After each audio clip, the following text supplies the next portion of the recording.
something is important enough, you do it even if the odds are not in your favor.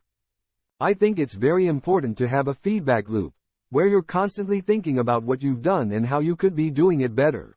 Failure is an option here. If things are not failing, you are not innovating enough. Great companies are built on great products. I don't create companies for the sake of creating companies, but to get things done. I think that's the single best piece of advice. Constantly think about how you could be doing things better and questioning yourself.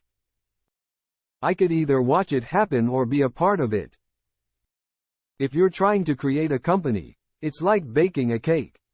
You have to have all the ingredients in the right proportion. Persistence is very important. You should not give up unless you are forced to give up.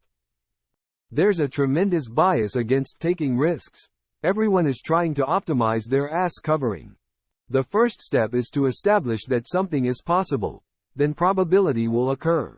You want to have a future where you're expecting things to be better, not one where you're expecting things to be worse. I think most of the important stuff on the internet has been built.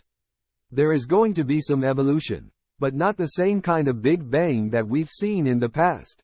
If something has to be designed and invented, and you have to figure out how to ensure that the value of the thing you create is greater than the cost of the inputs, then that is probably my core skill. Work like hell. I mean, you just have to put in 80 to 100-hour weeks every week. This improves the odds of success.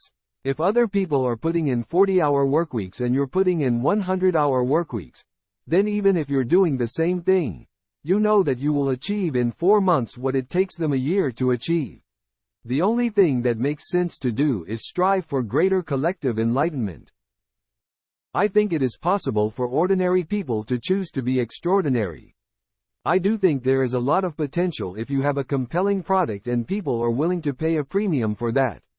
I think that is what Apple has shown. You can buy a much cheaper cell phone or laptop, but Apple's product is so much better than the alternative, and people are willing to pay that premium. Don't confuse schooling with education. I didn't go to Harvard, but the people that work for me did. It's okay to have your eggs in one basket as long as you control what happens to that basket.